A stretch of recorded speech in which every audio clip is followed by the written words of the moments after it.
कहानी प्यार का गुलाल। ससुराल में विधि की यह पहली होली थी। पिछले दिसंबर में ही उसकी शादी विभोर से हुई थी। कुल 3 महीने हुए थे शादी को। घर के सभी सदस्य उससे अभी भी नई नवेली दुल्हन की तरह ही व्यवहार करते और विभोर वो तो उसे पलकों पर बिठाकर रखता था। इतना प्यार करने वाला पति और इतना अच्छा ससुराल पाकर विधि को अपनी किस्मत पर बड़ा नाज था। होली के 8 दिन पहले से ही घर में पकवान बनना शुरू हो गए थे। मीठी नमकीन गुजिया जो विभोर को पसंद थी उसकी सासू माँ ने विशेष तौर से बनाई थी। विधि भी सासू माँ का हाथ बटाकर पकवान बनाना सीख रही थी। उसके छोटे देवर देवेश ने जब बताया कि विभोर भैया को होली खेलने का बहुत शौक है तो एक बार वो मन ही मन डर गई। उसके पीहर में उसके पापा को होली खेलना पसंद नहीं था, इसलिए घर में माँ दीदी कोई भी होली नहीं खेलता था। होली से एक दिन पहले पापा अपने दोस्तों के फार्म हाउस आ जाते थे। दिन भर वे वही खेतों के खुले वातावरण में घूमते, खाना खाते, मिठाइयाँ खाते और देर रात घर वापस आ जाते। विधि ने इतने शौक से होली का त्योहार मनाते कभी नहीं देखा था। उसने अपनी सासू माँ से पूछा, माँ क्या सचमुच विभोर को होली खेलने का बड़ा शौक है? अरे पूछो मत भाभी, आप देखना विभोर भैया कितना हुड़दंग मचाते हैं।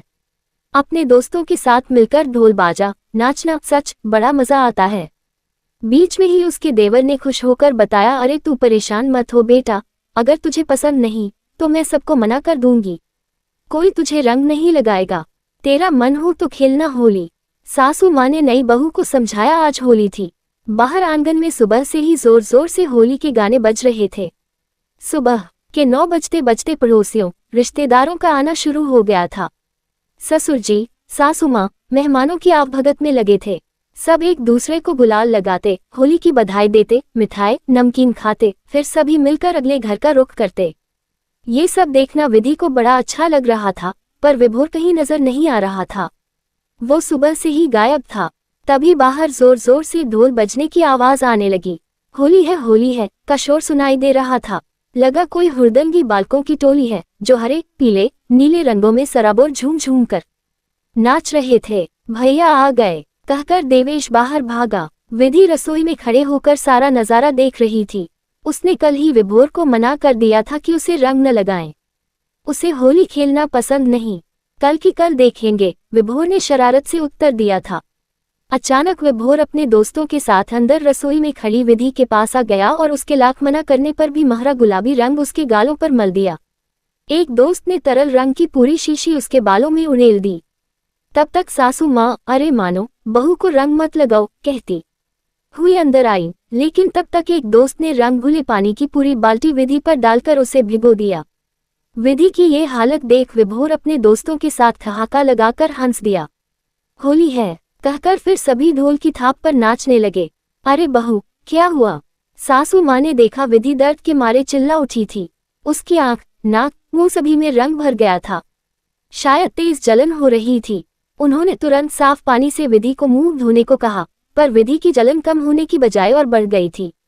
बहू की ये हालत देख वे घबरा गईं। उन्होंने जोर से विभोर को आवाज लगाई, विभोर यहाँ देख, बहू को क्या हो रहा है। माँ की तेज आवाज सुनकर सभी ने नाचना गाना बंद कर दिया। विभोर, उसके पिता सभी अंदर भागे। विधि की हालत देखकर विभोर सकपका गया। वो लगातार रोए जा रही थी, बहुत जलन हो रही है माँ, कितनी बार मना किया है, यूं जबरन किसी को रंग मत लगाओ, पर ये तो दीवाना हो जाता है होली में। शादी हो गई है पर समझ अभी तक नहीं आई, चलो बहू को डॉक्टर के पास ले चलें। विभोर के पिता ने नाराज होकर उसे डांट लगाई। होली का खुशनुमा माहौल उदासी में बदल गया। विधि को पास के अस्पताल के डॉक्टर को दिखाया गया। डॉक्टर ने बताया रंग में जहरीला केमिकल मिला हुआ था, जिसके कारण विधि के पूरे मुंह में लाल लाल दाने और बड़े बड़े चकत्ते उभर आए थे। त्वचा बुरी तरह छिल गई थी। भगवान का शुक्र था कि रंग आंखों में नहीं गया, नहीं तो सोचकर ही सासू माँ घबरा गईं। पूरे बालों में भी रंग ने असर दिखाया था। विधि के सुंदर रेशमी बाल उलझकर टूटने लगे थे। कई दिनों तक इलाज और परहेज के बाद भी विधि के मुंह पर गालों पर छोटे छोटे निशान अभी भी बाकी थे। पार्लर में बालों का ट्रीटमेंट कराया गया। सुंदर लंबे बाल काटकर छोटे करने पड़े। अपनी खुशी के लिए दूसरों का कितना नुकसान होगा, अक्सर होली की तरंग में आकर हम ये भूल जाते हैं। होली प्यार का, परस्पर सौहार्द का त्योहार है। अबीर गुलाल से लगाया गया छोटा सा टीका भी होली की गरिमा बनाए रखता है। यूं इस तरह हुड़दंग मचाना, दूसरों को गिराना, कीचड़ लगाना, केमिकल युक्त रंग लगाना, ये इस त्योहार का विकृत रूप दर्शाते हैं। परस्पर रंग इसलिए लगाते हैं कि हम सब समान हैं, बराबर हैं। यही इस त्योहार का मूल संदेश है। खुशियों पर सबका बराबर हक है, चाहे वो छोटा हो या बड़ा, कुछ समझे। माँ का इतना बड़ा उपदेश सुनकर विभोर अपराधबोध से ग्रस्त हो गया।